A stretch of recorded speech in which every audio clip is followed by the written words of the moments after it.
Hi, this is Paul. So I made my video, the one I'll release before this one, about this supposed, the one that I imagine, apocalypse of angry women who have been cheated of their life. And sure enough, what doesn't Twitter serve up to me today? But I actually saw it via somebody else's tweet. I think I saved. Let me find it. Here, I could do it this way. Part of the beauty of Twitter is you can read other people's emails in some ways. Mr. Crosby. I followed Tara Isabella Burton on Twitter, so I knew this was Mr. Crosby. Gosh, that op-ed on divorce going around is ... bleak. Tara Isabella Burton. I'm pretty used to self-care screeds, but my mouth literally dropped open on that one. So it was like, oh, let's go find the article. Mr. Crosby. Yep. Mr. Crosby. My husband was totally reasonable to expect that I'd change and be an involved parent, but I love myself and my job more than him and my kids, and this is why that's good, actually. Mr. Crosby again. Oh, she wrote a piece a few years ago entitled, I picked my job over my kids, which concludes with this. I hope my kids get it. I think they do. I love them beyond all reason. And their existence gives my life profound meaning, and I have the same feelings about my job. I read this, and so then it's like, what do I do with my last video? Do I throw it away? No, definitely not. And so of course I had to look up these pieces. And divorce can be an act of radical self-love. The line that really got me was way down here. My divorce spared my children that pain and let me live the life I was meant to. Purpose much? I view that as an accomplishment. And it's like we have to imbue our behavior with divine attribution and approval, don't we? That's what the sacred self is for. In this case, her work. So divorce can be an act of self-love. Yeah. Is that really... see. Now, when I say, is that really so hard for us? And people will be out there, and people do have a hard time. Jordan Peterson has to write a rule, which even Vaush in his little evaluation of Jordan Peterson's 24 rules likes that. Treat yourself as if you were someone you were responsible for taking care of. So yeah, people struggle with self-love. I get that. But, that followed up, I've picked my job over my kids, published 2019. And then the New York Times pinned pick correspondent said this: there's a lot I learned from this piece. I'm a single, never married, without children, so I've never lived the experience of this family. I've been for many years intensely career focused, and not many have not marry or have children. I do not want to compromise and have never met a potential partner who is willing to agree to a traditional breadwinner homemaker split of the labor family life. I will never sit in my child's wedding because I am childless. I will die without anyone at my bedside. Bleak. When I retire, there will be a void in my life when my professional and work contacts have withered away. That is the price I'll pay for putting my career at the center of my life, doing what I feel the most important thing than doing what I feel are more important things than being a family person. I understand how family can become idolatrous. I get that. But wow. I've made my peace with it and have wounded nobody. My conscience is clear. Wow. So anyway, maybe everything I said is wrong. Maybe you can have a meaningful and wonderful life without any human attachment. Maybe you can, as C.S. Lewis says, keep your heart from being broken by putting it in a very safe little box and never letting anyone touch it. But then does it atrophy? So I came to this podcast because of the discussion, not about family or monogamy or commitment or any of that. I came to it because of the conversation about wokeness as a religion. And that also didn't disappoint. So let's keep going with it. That's very interesting. And yeah, I think that there's a lot of interesting things in these findings that actually women are outcompeting men in high schools and therefore getting degrees at a higher rate. That both goes against sort of the general narrative about what's happening in our society at the moment, but also helps to explain some of those gender dynamics and even some of the sort of reaction you might get on Twitter or something like that. I think that's right. Now just one other thing to say about the marriage and family thing. Men in the post-war period in many ways lived that life of selling themselves out to the career. And many of those men lived to regret it. Men, in a sense, were given public sanction to go ahead and do that. And many men lived to regret it. All right, back to woke and religious. We had a little bit of a chat before the interview, and you said it really annoys you when people liken wokeness to a religion, and it annoys you as a religious person. Explain, first of all, what the argument is that there is this sort of parallel between wokeness and religion and why it is that you don't buy that.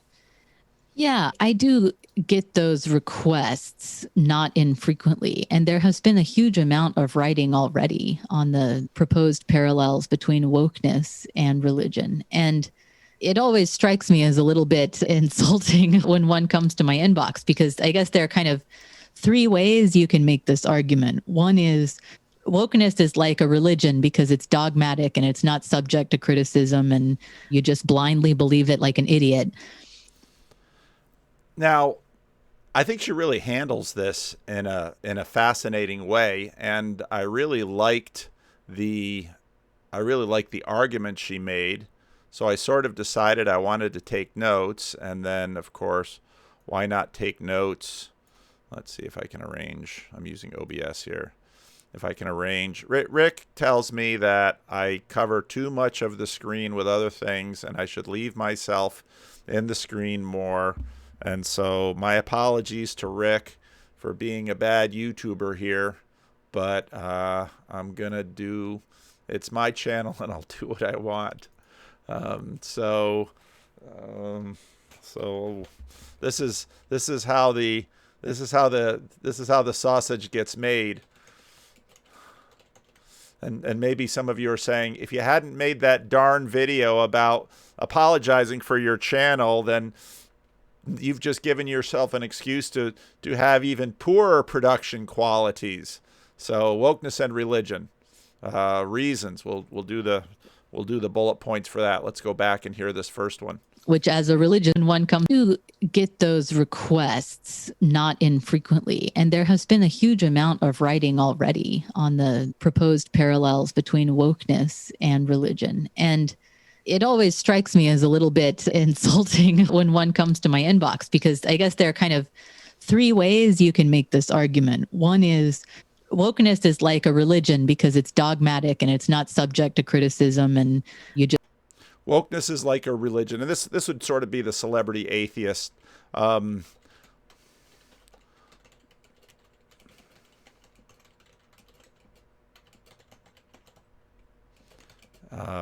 Because it's dogmatic, and let's just improve it a little bit. It's pre-rational. It's presuppositional.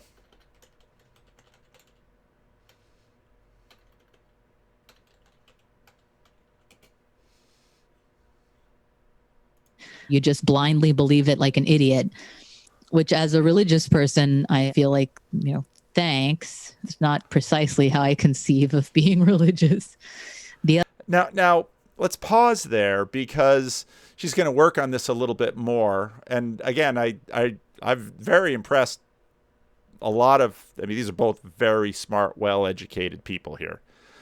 So I'm impressed at how she tackles this. But so how do you imagine you have a religion? Because I don't have any embarrassment by the fact that I inherited this from my parents, and it was part of the first draft that I absorbed, and I don't really, in the face of the vaunted assault of celebrity atheism, I don't really feel a great deal of need to somehow defend my religiosity.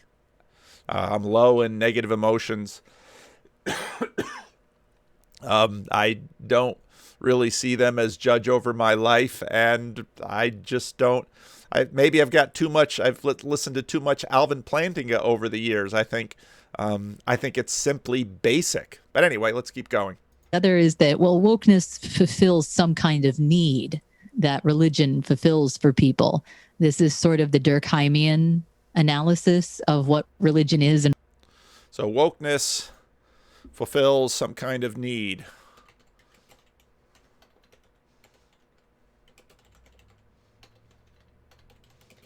I realize that this is really bad podcasting because whereas the video people get to watch me type poorly, the podcasters just have to listen to click, click, click, click, click, click. What it's doing, again, as a religious person, not precisely how I conceive of what the faith is. And also I'm not totally certain that that's unique to either religion or wokeness. And then So in other words, the first one is that wokeness is dogmatic. And this is one of the arguments I hear from the celebrity atheists. It's arbitrary, it's dogmatic. It's those, at least in the celebrity atheist camp. It's arbitrary, it's dogmatic. It fails to live up to their vision of what adult beliefism looks like, even though a good many cognitive scientists, John Vervaeke, clinical psychologists, Jordan Peterson, say that's not anyway the way that you think you just sort of rationally thought this up and that's how you come to your beliefs. That idea is like the tooth fairy. So that's the first one. The second one, wokeness fulfills some kind of need. Last is that wokeness is supplanting, sort of taking the place of religion in society or in lives of people who are heavily invested in it. And this is an argument frequently made by other religious people about wokeness. And I'm not sure that I agree with it. So now I think these three are actually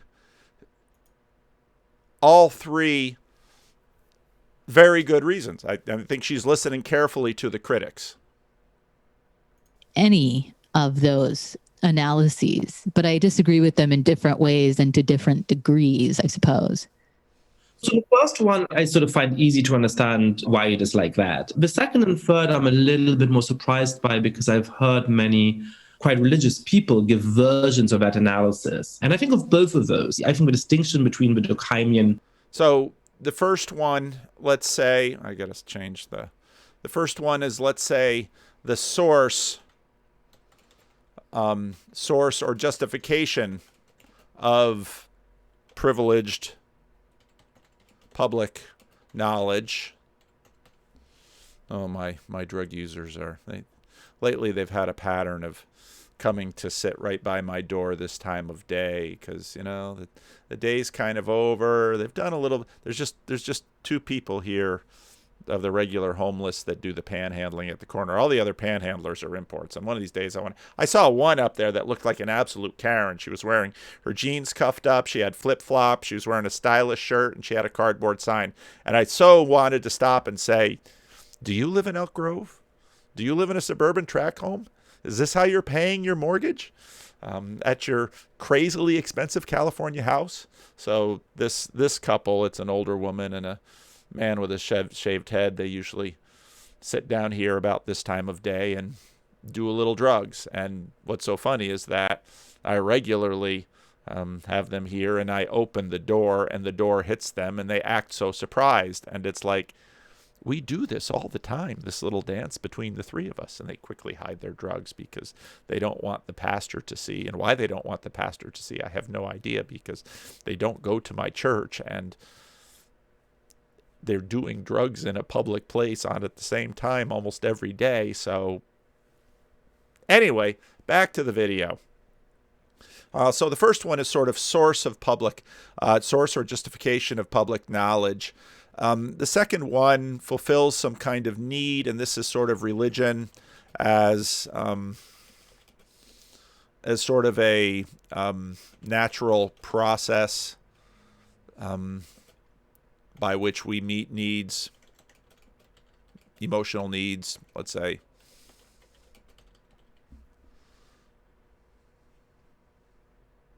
One and the supplanting one is interesting and subtle, but I think in the way that people tend to think about it, they run those two things together. And so there's a kind of account which, broadly speaking, says you need an ordering ideology in order to understand the world.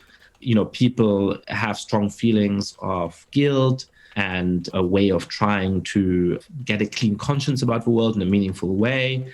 And what, sort of religious people who make this analogy would say is that, religion does that in a meaningful way, right? It does that in a way that, according to them, is rooted in truth, and that's rooted in a sort of whole complicated theology about why we should, in fact, feel guilty and how it is that we can gain some amount of forgiveness from that guilt.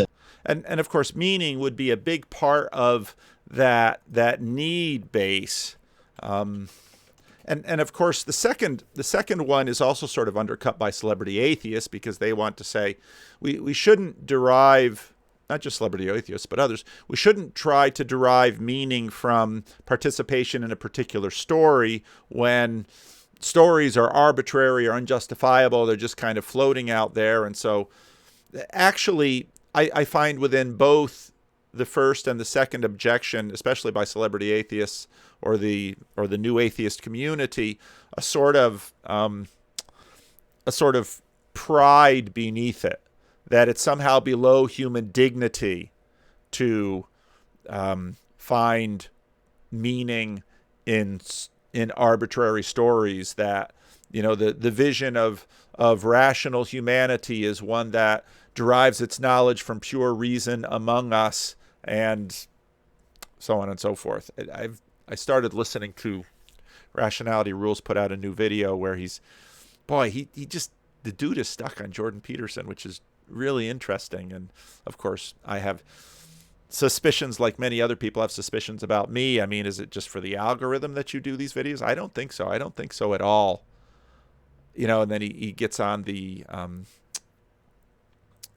I might do a video on that, because I thought, again, with even though I disagree with Rationality Rules often, and I think some of his arguments are not very good, I don't know. It's, maybe it's just the algorithm. It's popping them up on my feed. Anyway, I'm ADHDing too much. Back to the video.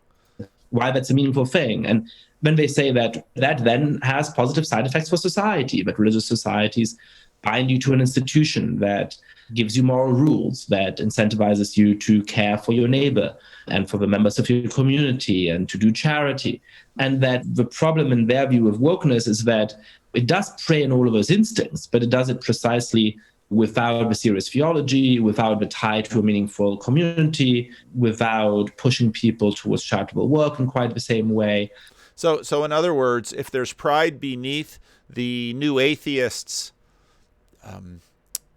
vision of why we shouldn't be religious out of need or pre-rational presuppositions, there's pride beneath the religious objection to wokeness, that it's, sort of Jordan Peterson's comment that ideologies are crippled religions. They haven't had time to really become fully formed and do the right thing. So I guess I'd like to hear in a little bit more detail why it is that, sort of from a religious perspective, you don't buy that analogy, or you find it even a little perhaps insulting to religion. Well, I think that, the idea that wokeness is meeting a certain need that religion also meets, I would put it this way. Religion as a concept is this epiphenomenon of liberalism, or an epiphenomenon of the Enlightenment, because there needed to be this category of stuff that was excluded or sanded down, if it was to be included whatsoever, in the public political sphere, right? Because there were these things that were causing too many problems to be included fully and full-bloodedly in politics, right? The 100 Years' War and so forth. And so in the case of metaphysical liberalism, a la Rousseau, the idea is just to fully on transform religion into something that can cooperate with liberal democracy. And so what you do is you essentially just abolish all the religious institutions and the specificity. And to speak clearly, Christianity. You take out all of the institutions and the organizations, and you get to functionally private and entirely individualized and personally mediated spirituality. And that's really all that's left of it. This is the kind of moral therapeutic deism that people often complain about. That was an amazing little summary of a lot of Tom Holland's stuff, of that religion is, again, a creation of the Enlightenment. That's part of what's so funny. We'll put that in the title here.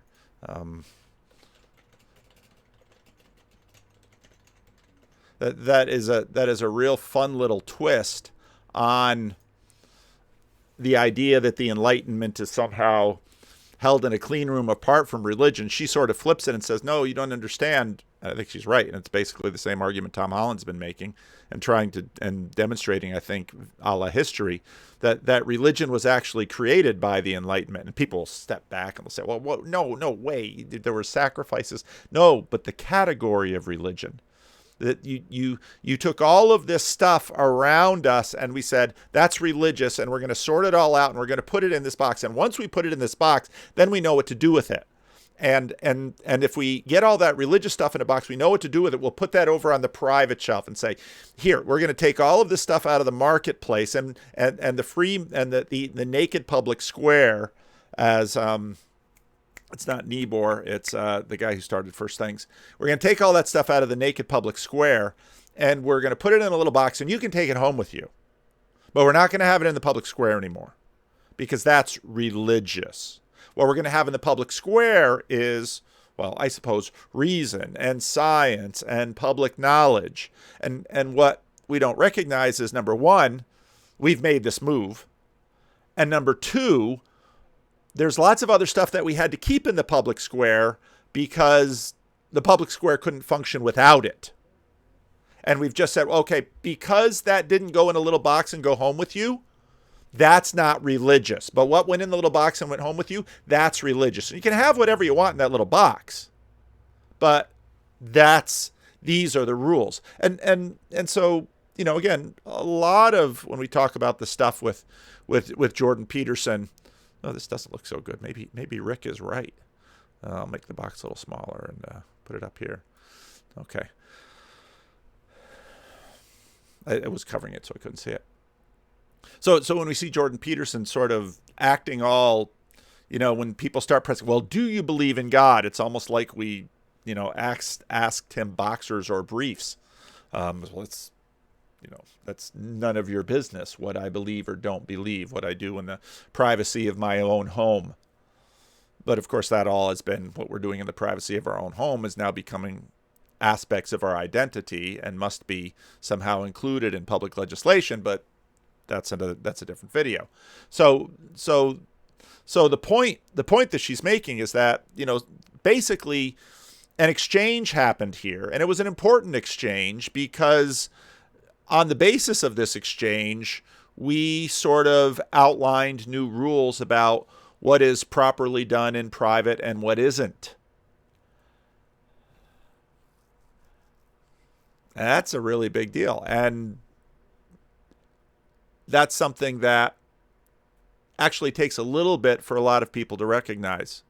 And now the idea is, well, wokeness almost seems to be something that someone had in their house and took out and brought it back into the market square and said, try some of this on, bigot. And, whoa, I thought we were keeping those things in. So where are the lines? Christian circles these days. And that's all that's left of the Christian traditionalized and essentially just abolish all the religious institutions and the specificity. And to speak clearly, Christianity.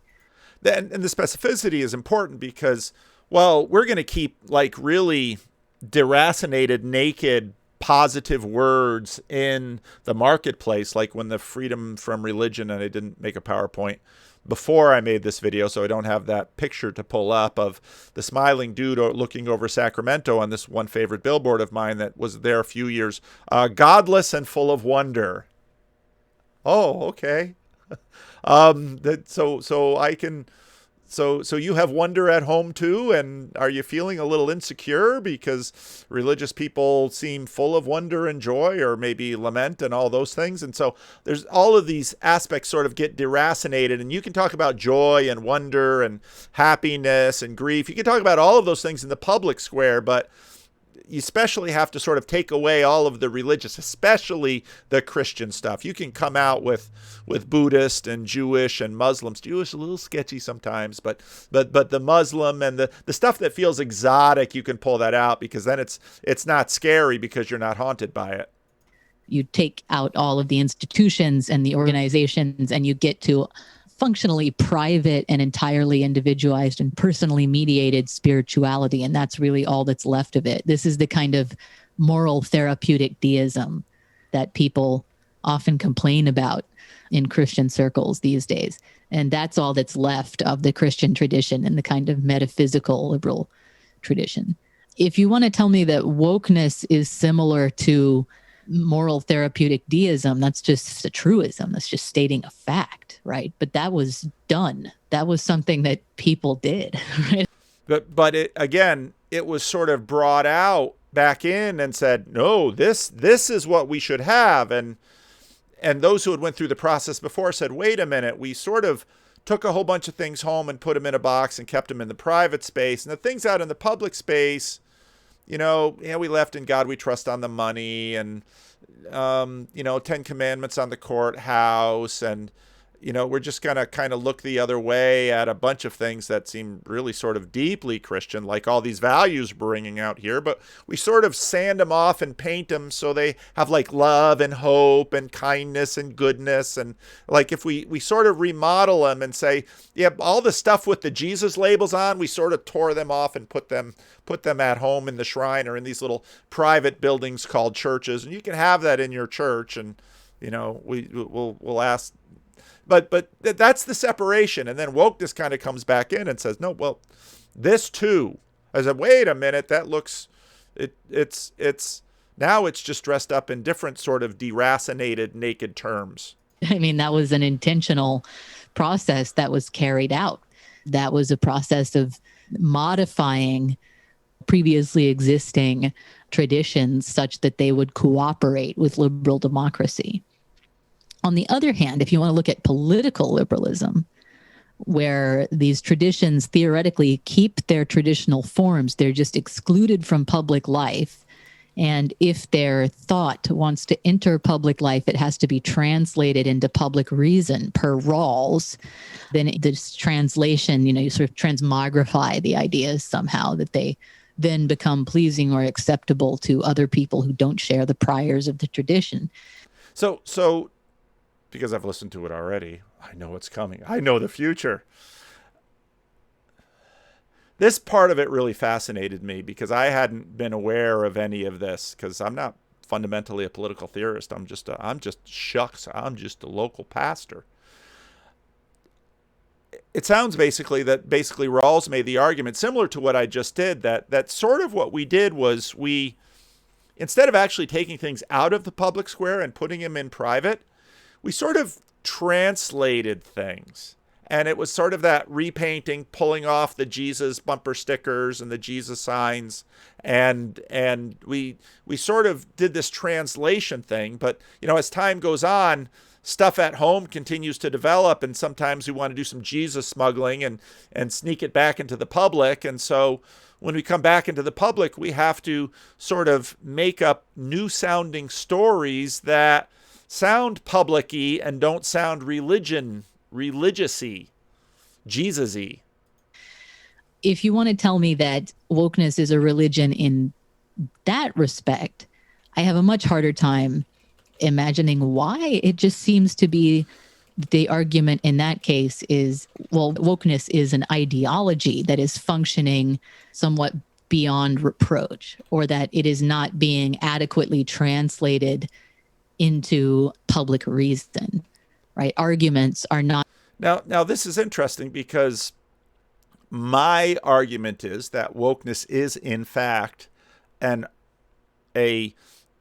offshoot of Christianity. And when the new atheists argue that, I agree with them. And that's why you'll see new atheists agreeing with Calvinists and religious right conservatives that this is just another Christianity. But that sort of exposes and betrays the idea that a lot of the stuff that was left in the public square, that was Christian too. We just painted it up and, took the crosses off and took off the bumper stickers so people walking in wouldn't sort of be tipped off by the obvious symbolism. We just sort of had the shapes and the moral foundations in there still. Being adequately fielded for the priors of wokeness. That seems to be the claim of wokeness as a religion in the politically liberal context. For those of our listeners who may be less up on, essentially the second big book by John Rawls, Political Liberalism, and the idea of public reason, let's unpack this a little bit. I mean, broadly speaking, the idea that Rawls has is that in a really diverse society, one of the ways in which we can all agree on a set of political rules is through something he calls the overlapping consensus. So you might believe in the rules of our democratic game because you're secular and you're a social democrat and you think they're good for that reason, and somebody else may believe in them because they're deeply rooted in a religious tradition that thinks that tolerance is important, and so therefore they're attracted to those rules. But importantly and controversially, Rawls then also says that if you want to reach your fellow citizens and make a political claim, if you're running a political campaign, or even just if you're having an argument on a podcast potentially, you should ideally formulate claims in ways that people from outside your own tradition can also understand, and that essentially ends up meaning in a kind of secular way. Now, I guess I have two questions. I mean, one of which is... Okay, before we get to the questions, what's so interesting is that a lot of times when I make videos where I'm not quoting the Bible and I'm basically making rational arguments, this is exactly what I'm doing. They just described exactly what I'm doing. I am taking conclusions that I've arrived from Christian presuppositions, and I am reformulating them with arguments that have to do with reason in order to achieve certain outcomes and goals, most of which have come from Christianity. And to one degree or another, wokeness is exactly the same thing. Part of the difficulty of wokeness, however, is, again, there's sort of an eschatological difference here, because back to Stephen Smith and his, I'm sure I've got, when he talks about sort of neo-paganism as once again emphasizing getting back to the immanent. Part of how wokeness is a function of secularity is there can be, because of this political translation, no appeals to an afterlife or an eschaton or a heaven or a hell. All things must come to pass in this world now, at least to the degree that they can be achieved, and that's another entire conversation. So there's a lot of this formulating, and let me pull in something else, make sure I'm still recording here. So I know I get complaints from you for recommending too many books. Well, I'm a light touch for book recommendations, and when I'm talking to John Vervaeke and J.P. Marceau, and John Vervaeke says, the absolute best book on Plato, I just read it, and it was written by a Christian. Of course, while they're talking, I'm on Amazon.com. And I bought the book, and I've been reading it. I know there's all kinds of books that I have yet to finish reading. And the first sentence of the book, it's not in Kindle, and I should really grab some reading glasses. A few years ago, I went to, because my wife's a school teacher and our California Teachers Union gives us such good insurance, I had eye care, and I had never had an eye exam because my eyes have been perfect my whole life. And then the guy's like, you could probably use some glasses. But still haven't, I never wear them. But when the text is really small, and usually I just use Kindle so I can put it up on the screen. So here we go. When we debate an issue with someone, we spontaneously offer reasons for one position or another, and we expect that these have some claim on the other person's assent. If our reasons are strong, we generally assume that some assent is required unless the person can provide stronger reasons for an alternative, which would then in turn obligate us. Such everyday situations raises fundamental philosophical questions. Why should reason have a claim on us? And if it does, what exactly is that claim reason lays claim? What exactly is it that reason lays claim to in us? To what extent and by what principle does it bind? What is the force intended in the phrase by force of reason?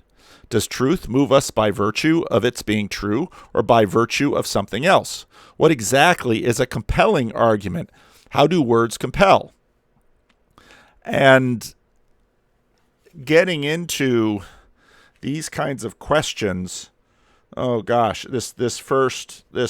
I'm not even past the introduction to the book, and it's like, oh, and then I read stuff like this, and of course there's talking about Nietzsche and Luther and Plato, and it's really bad. And now I can't see the screen as clearly as I could when I put on these glasses. See, that's why I don't like wearing glasses, because they're sort of like a drug. If I start wearing them, I have to wear them all the time, and I don't need to wear them to drive. It's only that somehow in this world, text is shrinking in books and on things, and even on my computer right now. Now, where was I? Oh, yeah, all of this political translation that I do. So if my real reason for believing something is that I believe it because it's part of this presuppositional package that I inherited, and I'm just really clever at finding public justifications for things that are actually being motivated within me by implicit Christian presuppositions, well, then what am I doing? Am I lying in public? And then when it comes to wokeness, well, what's going on with that? But that seems to me like one very particular specific formulation of liberalism that I, as a strong liberal, I'm not sure I agree with. I think I probably don't. And so it seems to me a bit of a shorthand to take that as a definition of liberalism. But we'll get to that liberalism conversation in a moment, perhaps. But the second is that doesn't seem to me like the claim that people are making about wokeness, right? They're not saying the problem with wokeness is that the people who are woke are based in this deep intellectual tradition in the way that perhaps a Christian might be. And really, they just need to translate what they're saying into secular language in such a way that people who don't come from the woke tradition can understand what. And that's interesting, too, because the idea is that, well, there are really good reasons out there. And if we can, I mean, we're knocking on the door of sophistry here. If there are really good reasons out there, and if I can go into the marketplace and or the public square and the marketplace of thought and ideas, and I can sort of convince you with ideas that I gin up because I know that they're going to woo you. I mean, this is part of the reason why social psychology and evolutionary psychology and all of this psychology can sort of fall into sophistry, because all I really need to do in a political democracy is convince you of something. It doesn't matter if those reasons are good. Now, maybe I believe that God said it, I believe it, that settles it. Well, that's good enough for me, but since you're not of faith, I'm going to use reason all over the place and somehow compel you one way or another by the spirit of reason to agree with me so that I can achieve the ends that I find from my divine revelation platform. Well, we've got some really interesting things going on here. And then wokeness comes in, and you have standpoint epistemology, and you have all of those aspects that James Lindsay and the hoaxers and Neil Shenvi like to pull out. And of course, you point to people who are people of color who are making these arguments because, of course, well, they can't. It's harder to yell bigot at somebody who's African American, the descendants of slaves, than someone who is a descendant of the Dutch who brought the slaves here in the first place. So But does any of that matter as long as we can convince the masses and get our point across in a democracy and win in the marketplace of ideas, or at least somehow one way or another try to manipulate that enormous billion-dollar convincing machine called the internet and social media and Hollywood and all of those things to convince everyone that such and such is right and such is true. Somehow then reason does sort of have its legs kicked out under it, and we're again sort of back in sophistry. We're saying that doesn't seem to be the criticism. The criticism seems to be that wokeness filled some of the needs of religion, so perhaps it's more Durkheimian in that sense. Wokeness gives people meaning, and that seems true. And that because it fills those needs, it gives people a sort of pretense of meaning, and so that's how it's a religion, because a new atheist would say, you religious people are deriving meaning from narratives, and those narratives aren't fact-based, and therefore they are not supposed to be in the marketplace to begin with, and so stay at home with your creation science and your hooky textbooks where Adam rides a dinosaur, because isn't this just all sort of a play to convince more people than someone else? And then isn't my religious charlatanism just as valid on that score as your pretense of rationality and this edifice of truth that you imagine you are building with facts one on top of another? It allows them to believe, fill some of the needs of religion, so perhaps it's more Durkheimian in that sense, and that because it fills those needs, it gives people a sort of pretense of meaning, and it allows them to believe in positions that actually aren't very well justified or aren't very rationally, logically coherent, because it's sort of tempting a position. It seems to me like... And that, of course, is what, in a way, what new atheists hit both wokies with and Christians with, especially because in some ways Christians, the wokesters are sort of just another branch of the Christians.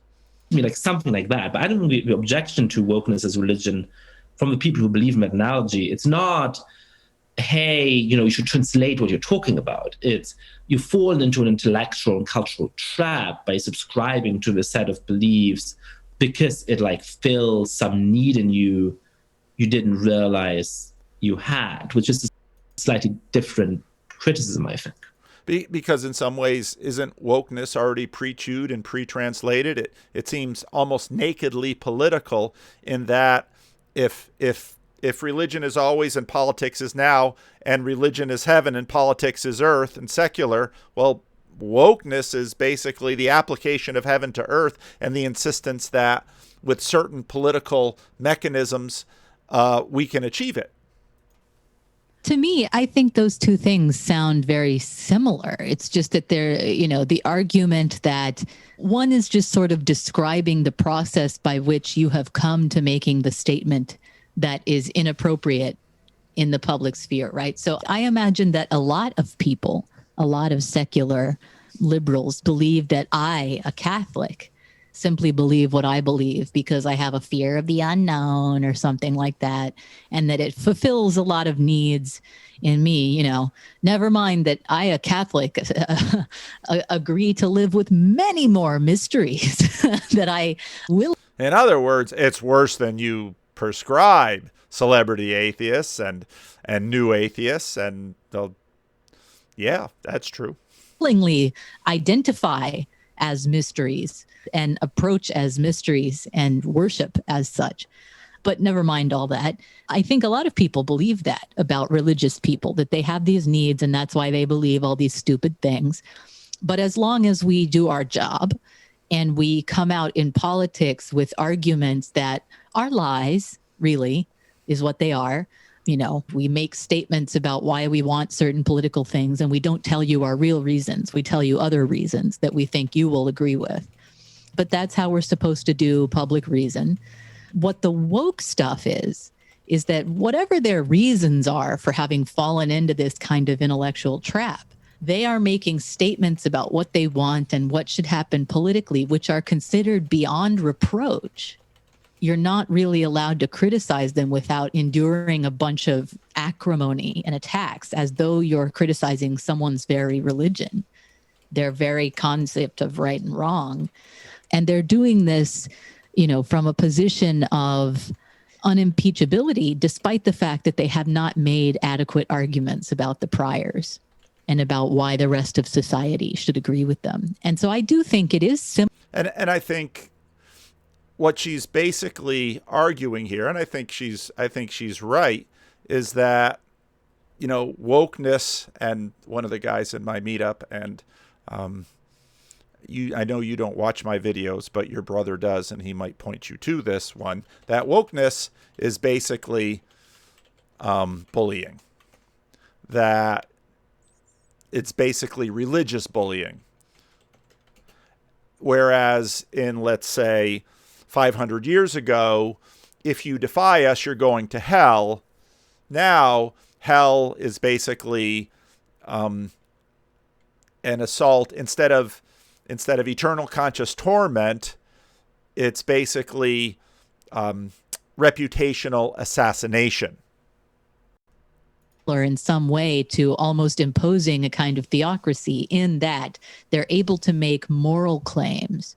They're able to make sort of claims about moral fact and the impacts that those moral facts should have on politics, without justifying them in the way that we expect people to justify those things and be subject to public criticism in a liberal democracy. I think that's part of the argument. In other words, it's a cheat. You've basically taken the rules and you've circumvented them, and you figured out the trick that as long as you keep the Jesus bumper stickers off your things, you can do your wokeness smuggling into the public square and bully everyone into submission. And in that way, and then other suspicions take over that what you're actually doing underneath is this is just all a status game. And then we sort of get into the luxury beliefs and the luxury morality, and you're just playing this game for status.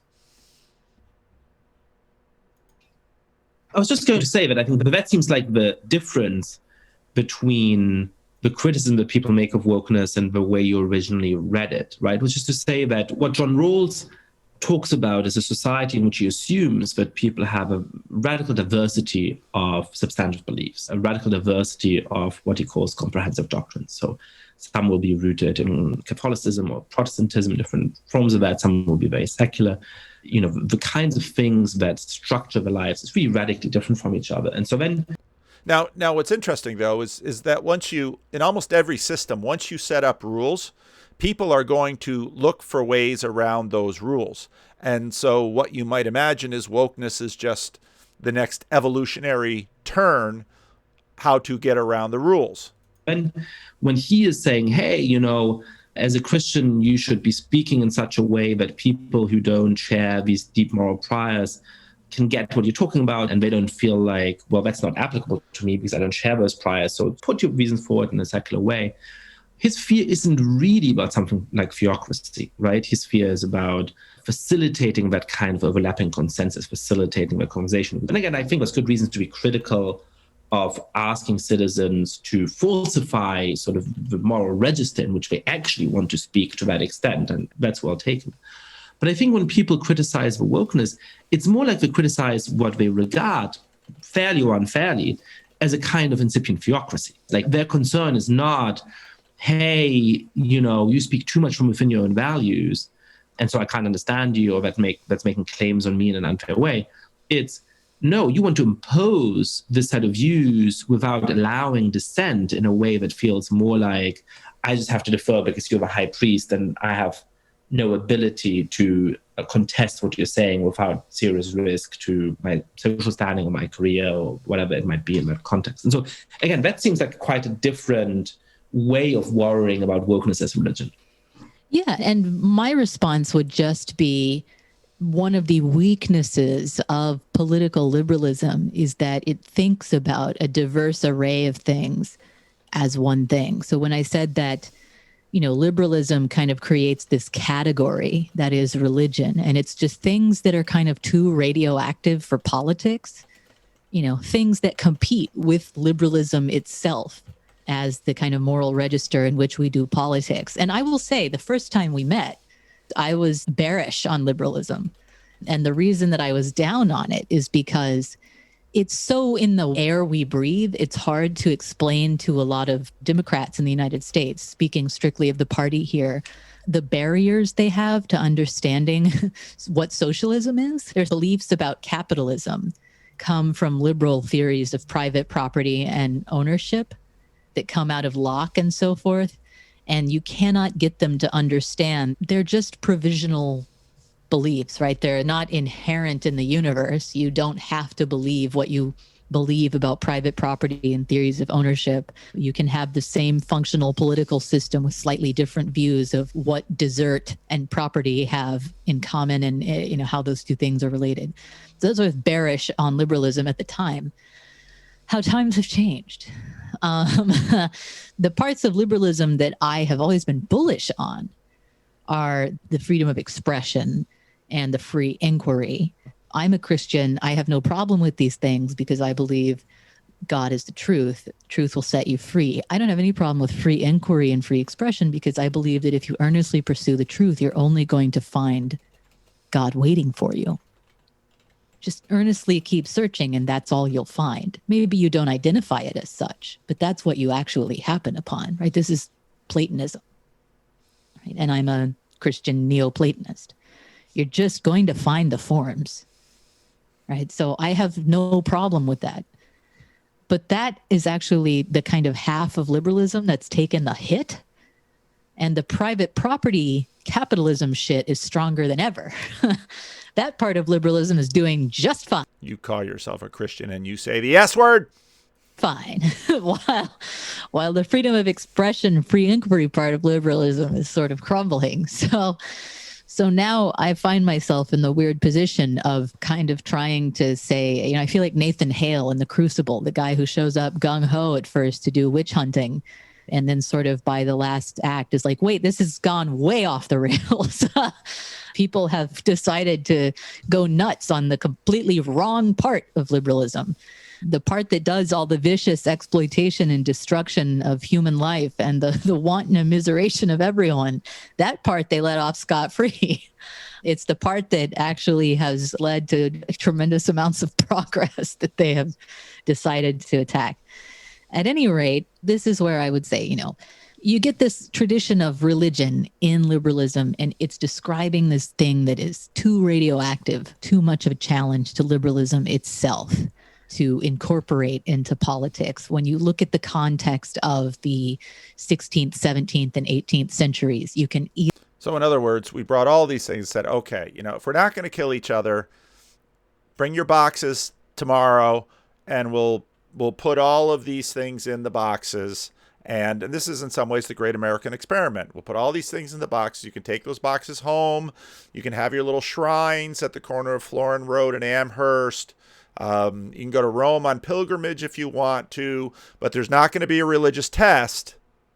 But then suddenly with wokeness, we begin to see religious tests. But then we've often kind of had religious tests, Are we going to elect a Catholic president in 1960 or not? Is the Catholic president we elected in 2020 really a Catholic or not Catholic enough? So, liberalism is in this way kind of an agreement where there's a fair amount of winking and denial. And now, of course, wokeness comes on and I'm not changing the rules. And everybody's like, I'm not sure you're not, or you are, or what were these rules again? Or maybe all that stuff that we sort of painted over and peeled the stickers off of and, made the cross and said, no, that's just an I-beam.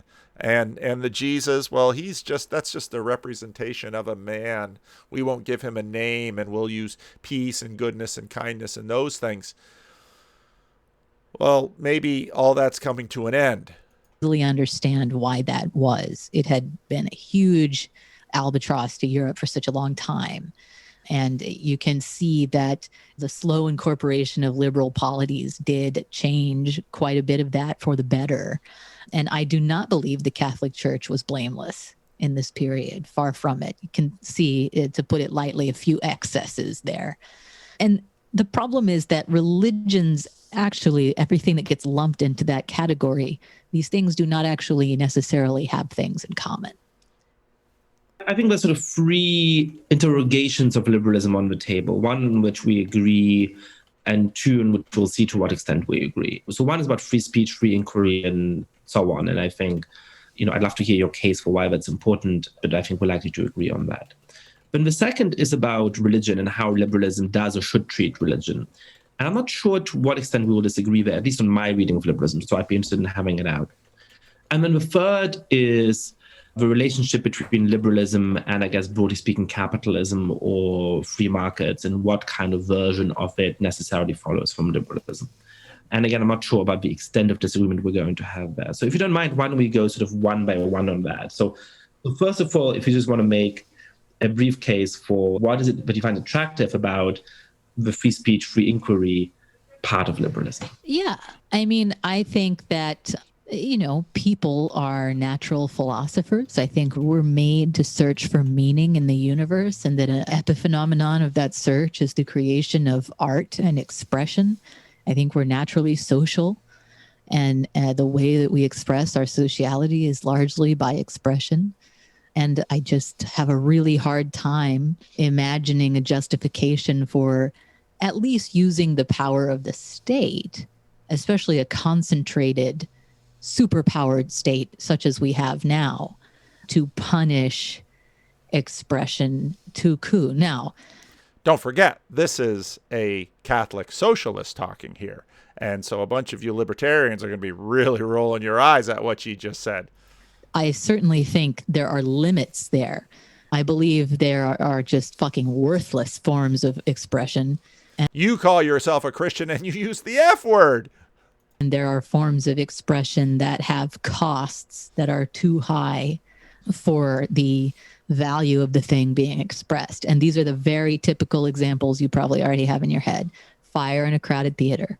You're expressing something completely worthless because there's not a fire. And it costs, potentially a huge amount because you have the risk of people getting hurt or trampled or whatever. Obscene materials, child pornography, and so forth. I'm pretty firm on some of that stuff being banned and punished legally. Certain professor at Yale University seemed to... And they go off on the kiddie porn thing for a little bit, which I'm going to skip because that's not really germane to what we're doing here. Accuse you. Exclusively published, actually been investigated this ability of free chunk of liberalism that has led to, quite a bit of progress, not only in the sciences, but in literature, in the arts, in politics. In general, I think the liberal etiquette, there's a strain of stoicism in liberal manners, of kind of using your intellect to control your emotions when you're having a conversation with someone. And it doesn't mean that you're across the board and at all times civil. Teresa Bejan, who's a great professor, I believe at Oxford, wrote a text called Mere Civility. It's a great book. And it's like, you don't have to be sort of cloyingly polite. There have certainly been harsh debates in liberal societies, but there's this acknowledgement that it stopped short of attempts of total character assassination and violence. And I think those rules of conduct are, on the whole, good. And I will defend to the blood the liberty of Yale University professors to character assassinate you. But now I want you to get to the second point, and I'm afraid you're not going to get there. That doesn't mean that I have to respect them afterwards. Let's move to the second part of three things that I want just to get through on liberalism, and that's the role of religion. So, look, I agree that historically one of the attempts of liberalism has been to try to help and deal with religious wars in Europe and the kind of real bloodshed you get when the idea is that everybody has to have a religion, for example, of the king or of a dictator in some parts of the world. And I think liberalism is very important at softening the impact of religion in those contexts. I also agree with you that there are countries today. Well, and religion affords pluralism, which is it's something that affords. I mean, part of what helped people not kill each other and be able to maintain an empire in the ancient world was polytheism. And in some ways, pluralism and polytheism are analogous. Today, that in my mind use liberalism in an attempt to downplay religion or to curtail the ability that religious people have to express themselves in the public sphere in a way that goes too far. I'm recording this in France. I actually have much admiration for France in many ways, but I do think that part of French secularism goes too far in how far it curtails how religious people can appear in public and what kind of role it can give to religion in the public sphere. Having said that, for me, the reason why I'm a liberal has a lot to do with religion, for I'm not a religious person. And that is that it starts with the really difficult puzzle that we face in the United States and in virtually every other democracy around the world now, of how do you deal with genuine diversity of identity, of ethnicity and skin color, but also of religious belief, of what Rawls would call comprehensive doctrines. And to me, the best we can do is precisely to give people a set of liberal freedoms, not because we think that everybody is an individualist to whom the most important thing is just to follow the whims in their conscience. Not even because we think that most citizens are going to take an active choice at 18 to leave whatever community they grew up in and to run into the arms of some other religious or other community, but precisely because we know how important their beliefs are to so many people. And if you think about how you organize a society in which you can be a deep, devoted Christian, and I can be an agnostic, and somebody else can be a convinced atheist, that we can share polity and be compatriots in a meaningful way, I think you wind up with a liberal account of individual rights and so on, because that's what facilitates our respective ability to follow our conscience and to live up to the religious imperatives that many of our fellow citizens feel in a very deep way. So for me, there's a version of liberalism that isn't anti-religious or that doesn't deny the prime role that religion has in the lives of many people. It actually flows from the recognition of its importance. And I guess I would want to know whether you'd be okay with that version of liberalism. Or And of course, this structure within which you can have religious pluralism isn't itself neutral. There is no purely neutral meta-divine realm that actually has structure, because structure will create constraints and therefore shape outcomes. what your criticism of it would be. I'm okay with that. Yeah. I mean, I think we all get older. And I mean, when I was younger, I don't know, I had hotter opinions on everything. I mean, what I can say is that I've seen this integralist thing fluff up on the Catholic right. And the integralist tendency is, of course, this view that Catholics should accept nothing less than the full Bracing myself for Catholic comments. integration of the Catholic Church and the state, and zero separation between church and state and so forth, and kind of a benevolent Gelasian diarchy with the Pope and the King ruling together. And, you know, I've also reported deeply on the Catholic sex abuse crisis. These people can't run a fucking railroad, man. They're not going to be able to run a country. I mean, we can't run a country, but, you know, we don't need to be mixing the chocolate and the peanut butter here. It's not going to be good. They have enough problems on their own. I think a Christian's job is to do the most amount of good they can with the dispensation they find themselves in. So I have begun to think, what is the most good I can do in the dispensation I have found myself in? I find myself in a rapidly polarizing liberal democracy. And that's becoming, you know, somewhat dysfunctional because of its brittleness in this state of polarization. And so my interest has become in trying to soften these cords that have become brittle between people, making the, raising the tensile strength of the relationships between citizens.